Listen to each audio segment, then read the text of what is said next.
not only do the Warriors not advance out of group play, but they lose this game to the Sacramento Kings. Here's Steph Curry after the game. Tough pill to swallow for sure. Frustrating. We all got to look ourselves in the mirror and figure out what we individually can do better. All the little things that we know what impacts winning, and that's the only way we're going to get out of this little funk where you're playing hard and you have nothing to show for it. I don't think there's any mincing words here. It was a disaster for the Warriors down the stretch in Sacramento. That blown 24-point lead was tied for the second largest in any game where Steph, Clay, and Dre have all played, trailing only the 31-point debacle against the Clippers in 2019. Kendrick Perkins is with us as well. But Zach, it's the holiday season, we're serving up pie. If you were slicing up slices of blame pie to give to someone within the Golden State Warriors, who deserves that big, fat piece? I don't like blame pie. Blame pie's Apple mean. pie? Blame pie's Pumpkin mean. pie? A little whipped cream on it, it'll be fine. It's all right. The Warriors started off the season looking like the Warriors. 6-2, rolling, throwing the ball, passing everywhere, screening, shooting, all that. I just think this story is just the same for them as it has been throughout the entire stretch where they've gone from 6-2 to 8-10 where their players. Steph has been great. Clay, Wiggins finally starting to surge, but it's just been too uneven and too up and down. And then Chris Paul gets hurt last night. Gary Payton II gets hurt last night. They just need a little stability and consistency. And Draymond Green hasn't been in the lineup. Like those three guys, those three core guys, Clay, Wiggins, Draymond, they need to be good at the same time. And we just have not seen that. It just feels like it was a microcosm, though. Yeah. Last night was a microcosm of all their issues, and I don't know why 8-10 for Golden State feels like 10-30 for any other team. That's what I'm trying to figure out. Legs, help me. Well, you want to give out the blame pot. The bottom line is this. There are just too many guys across the board playing below their career norm. I mean, that's what it comes down to. When you have this many guys that have struggled at the same time, or in Draymond's case, not even been available, this is what you end up with. If I had to point the direction in one guy's a direction more than any other, it would be Clay. For this reason, he is so far beneath what he can be at his best. And it's not that long ago, by the way, that this was Klay Thompson, because last year, I know he didn't start great. He certainly didn't finish well in that Lakers series, but he had a really good stretch in the course of the regular season where he looked like Klay Thompson at his peak. So we're only talking about 1 year removed from that. But look at the numbers. I mean, 15 points a game, his shooting percentages, his efficiency's down. He's struggling to get space, to get open. So I think Clay would be probably get more of it than anybody else. But you can point at Wiggins, you can point at Draymond, you can point at Chris Paul, you can point at the young guys not developing the way they wanted to. The bottom line is we would have written this team off if it wasn't for number 30. That's the bottom line. Steph Curry still gives us belief. And this is the reason why they still believe. As long as they have a guy who's playing like a top 5 player, they are not going to give up. They're not going to consider themselves out of the picture. They're not going to consider super drastic things. But look, I'd point the finger at Draymond simply because he hasn't been there. To the Clay point, there are only so many ways we can say Clay is not making enough shots. Clay's not making enough shots. That just is what it is. I do think, though, I understand the Warriors really want to get him going. Let's get Clay going. Yeah. I didn't like the Moody decision last night. I think it's time for smaller decisions like that for there to be a little more flexibility. Right, maybe play Moody in stretches, particularly when he has a hot hand. He earned it. Last night, I know, Perk, you were getting off your social media posts about this game. What were you looking at? Well, I looked at everything. One, the Sacramento Kings are the most exciting team in the league, and De'Aaron Fox is my favorite player to watch. That's number one. Malik Monk could be a third option on any contender, in my opinion, especially the role he's playing coming in off the bench. Now, getting to the Golden State Warriors, okay? Nobody wants to ever point the finger at the sideline. And who's standing on the sideline? It's Steve Kerr. Last night, I witnessed Mike Brown coach circles around Steve Kerr. Well, I'm talking about he was dizzy. It was so bad. When you look at Mike Brown adjustments, when you watch him trap Steph Curry, whether it was in the backcourt, whether it was in the front court, whatever the case may be, he made the others try to beat him. And then when I think about that timeout, that challenge he called, it was the worst challenge that I've seen this season. For the simple fact, it was your last timeout. And then it came down to a last possession where your team actually had an opportunity to win the game. Just think about the play you could have drawn up in the timeout. And let me not get started with Moses Moody. I've been preaching the 4 M's. More minutes for Moses Moody, right? When you think about what he did last night in 13 minutes, right? He was 4 for 4 from the field, 100% from the 3, and he provided a different type of youth and athleticism at that wing position, especially when you're going against the Sacramento Kings. And then I look at Draymond Green, and I'm not even talking about the technical foul. By the way, I agree with you, Legs. That was one of the worst techs that we could have seen, but his reputation is why he got that tech. I'm looking at Draymond Green on the offensive end.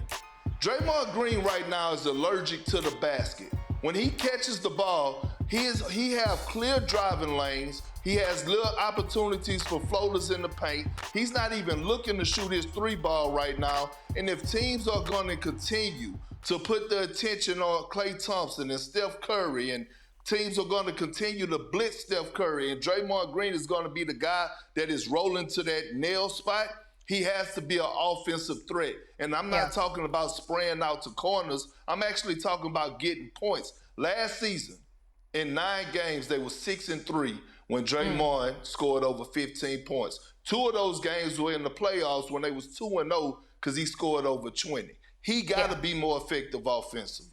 It feels like there's more than one thing, right, that we can be looking at for Golden State here, absolutely. And it feels like last night was just the perfect concoction of all of those things coming together against a good Sacramento team that just allowed this free fall, or that's not what we're calling it, I know, Steve Kerr, to happen. But the fact of the matter is, it feels like this season it really comes down to, can Andrew Wiggins play the way that we've come to expect from him, and can Klay Thompson continue to be the Klay Thompson that we all know? And Klay, he seems adamant, right, that the Dubs, they can turn things around here.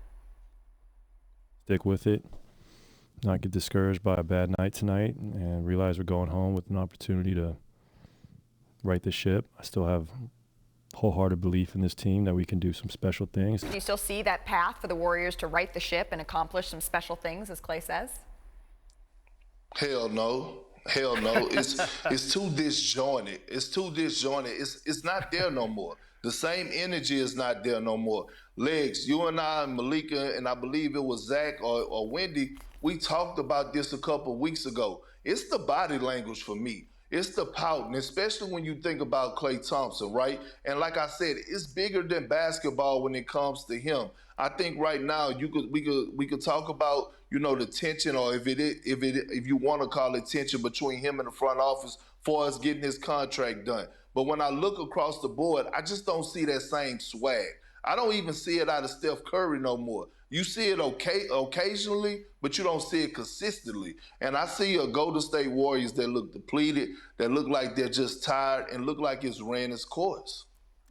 Look, this is the closest ever in the whole history of the last 10, 12 years where you could say, is it over? Yeah. Does it look like we're approaching the point that it's over?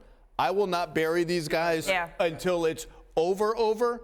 But the 3 pillars of this team, the 3 statue guys, the 3 foundational guys. Not the 4 M's, differently. Different M's that I'm not going to try to say Moses Moody, like Perk said Moses Moody, are Steph, Klay, and Draymond. Yeah. They built everything together. Steph, obviously, is the foundational guy. He's been great. Klay, we've talked about Klay. I think Perk is right. There is tension about the contract extension. I don't think that's a media thing that's been made up. I think that's a real thing. And Draymond just hasn't been there. He hasn't been there, and he's let his emotions get the best of him. One of the 3 is carrying his weight as usual. The other 2 have not been. To answer the question, right, you say, is the path still there? I look at it like it's a path there. But it's like after a bad storm, right? There's a lot of debris on it, right? You got to chop your way through. Yeah, but it's still there. And the reason it's still there is because we all have a respect factor for what they've accomplished and who their best player is, right? So I said to you earlier, we were talking about this team, and I said, they're always 1 4-game winning streak away from everybody being like, oh, they're back in the mix. And that's what the Warriors are going to have to come up with here pretty soon. Because right now, I think we would all probably have closed the door, except for what they've accomplished together and the cachet they've built up as far as goodwill and us believing in them still, because Steph Curry has not shown any serious decline. He's still the same guy. And as long as that's the case, you still feel like they got an opportunity, but it belies what we're really watching every night, right, which is not a championship caliber team. That's not what we're seeing, but we believe in Steph Curry so much that we think maybe they can remind us again. There's another point at which this season we buy in again. But Legs, here's the only pushback I would give you on this. And when you think about this season alone, right? I watched Draymond Green try to take Anthony Edwards out of his game, right, by talking smack. We saw what happened, and we saw the end result in that. Minnesota walked into Golden State and got 2 dubs, okay? And then you take it last night, right? Draymond Green, the emotional leader, right? De'Aaron Fox, Sabonis, those guys, they embraced that, right? They're not running from the Golden State Warriors no more. And so when I talked about the young boys and how they're playing right now, it's a different breed. And I understand we're always going to respect what they did in the past, but when I'm looking at the now and we talk about that path of getting through the Western Conference, that path of actually having to meet up with the Denver Nuggets or Los Angeles Lakers or Phoenix Suns or Oklahoma City or Minnesota in the postseason, that path is real rocky. Got a couple baths on that pathway. Might not want to go down that trail. Oh, and in all of this discussion, right, let's not lose sight of the fact that Sacramento played a huge role in this. Right. Their comeback played a huge role in this. My pick to win the entire in-season tournament played a role in this. Oh. We advanced to the knockout stage. They're going to host the New Orleans Pelicans with a trip to Vegas on the line. And then on the other side of the bracket in the West, we have a single elimination game between LeBron, Anthony Davis, Kevin Durant in Los Angeles. Ooh, count me in for that one. I'm loving this in-season tournament. All right. Try to boast at what I look like. Jimmy with the heat, I'm on fire. NBA over here,